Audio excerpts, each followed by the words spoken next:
Hi, I'm Nicole Shore, and this is for the class Advanced Literacy for primary grades. And the presentation's about reading vocabulary and comprehension.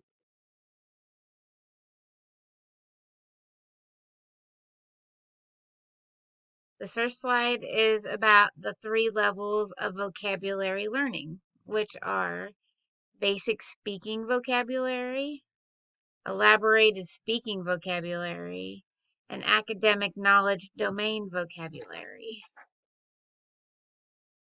Basic speaking vocabulary learning is vocabulary words that are frequently discovered in conversation and from various media sources. Some examples of basic speaking vocabulary are cat, house, door. These are things that are just learned. They're not things that you learn in life, not learning from school, just from everything outside of that. Elaborate speaking vocabulary learning are words not used on a normal basis. It's usually from an educated adult. Two examples of elaborated speaking vocabulary words would be eccentric and bizarre. Academic knowledge domain vocabulary learning is specific knowledge about a field like architecture or engineering. Two examples of academic knowledge domain would be phenomenology and abrasion resistance.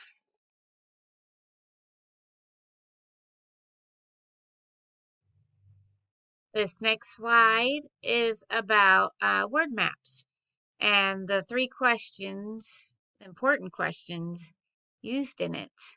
The three questions that are used in a word maps are what is it? What is it like? And what are some examples? So the example I have right here is what is it? And it is pastry.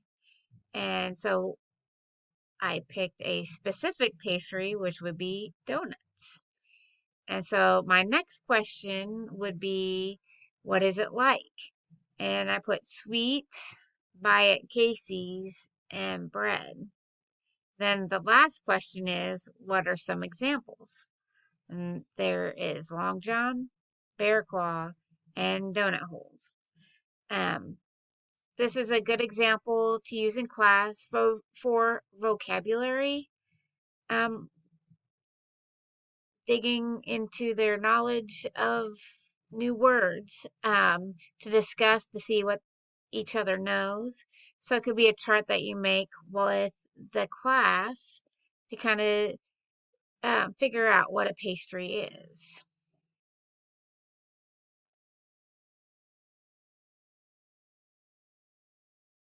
This slide is an example of a Frayer model. This is another example of how to explore new vocabulary words.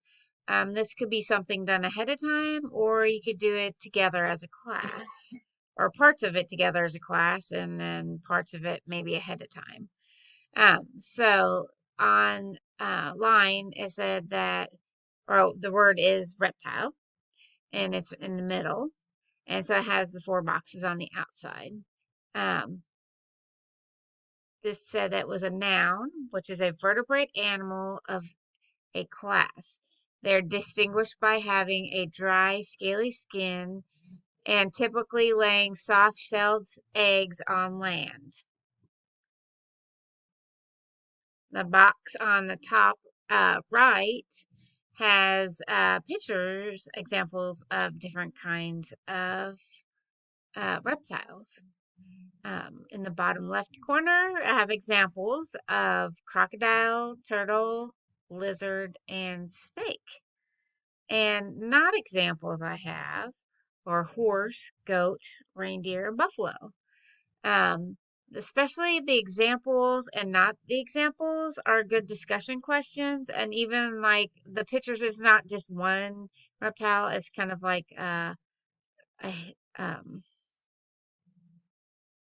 oh, I can't think of the word. It's a collage of many different kinds of animals.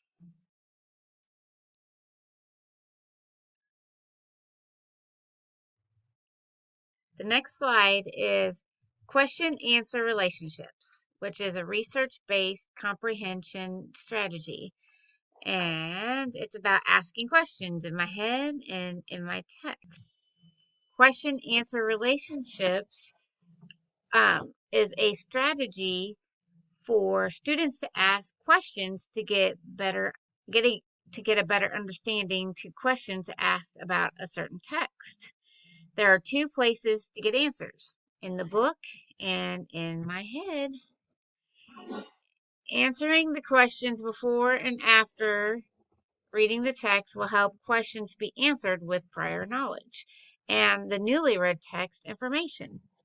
The student or the teacher can be an example by using this strategy when reading and asking questions with the class. This can help the teacher gauge the impact of the instruction and if they have the right questions that are being asked, whether it's the questions that she has for the text or the questions that the kids are coming up with that they're basing their answers on.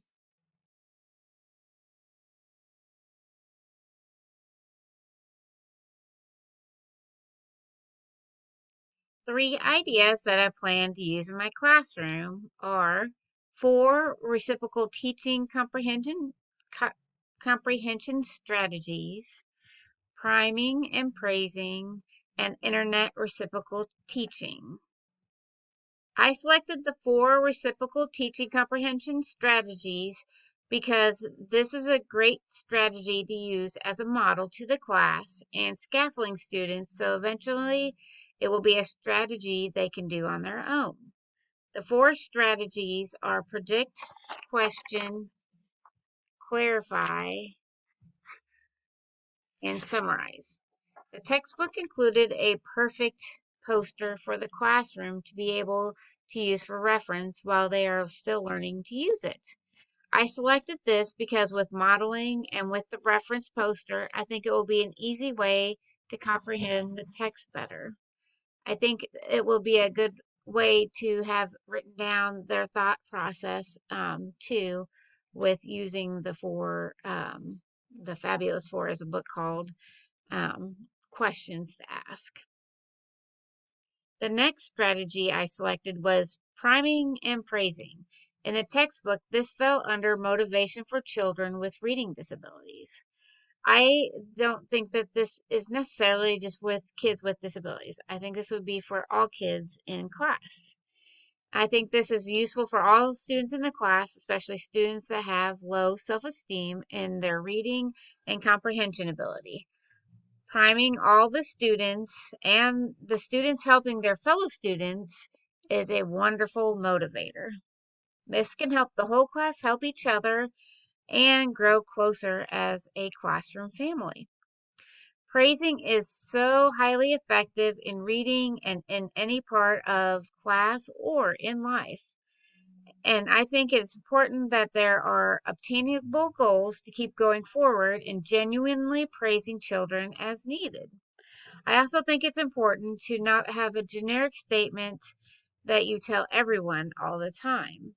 Showing students when they are strong in their weaknesses will give them stronger confidence in their schoolwork and in their life. I picked this strategy because I have seen it personally and it works on a regular basis at school and it's scientifically proven. The last strategy I selected was internet reciprocal teaching. This will be a wonderful way to enhance the classroom lesson. Using technology in the classroom is so very important. One reason is to keep the students up to date on technology, and another to supplement the classroom's teaching. It is very important that activities are taught on how to use the technology, so that way it's not abused or used wrong. First, modeling exactly what is expected and how to properly use the technology is very important. Next, guide the students in their questions and the resources they are using. They need to come to their own questions and answers, and the teacher needs to scaffold this activity until they can understand and construct questions, answers, and use proper resources, guided by the teacher. It's also important for them to make sure that the resources are credible, or why they're credible, or why they're not credible too.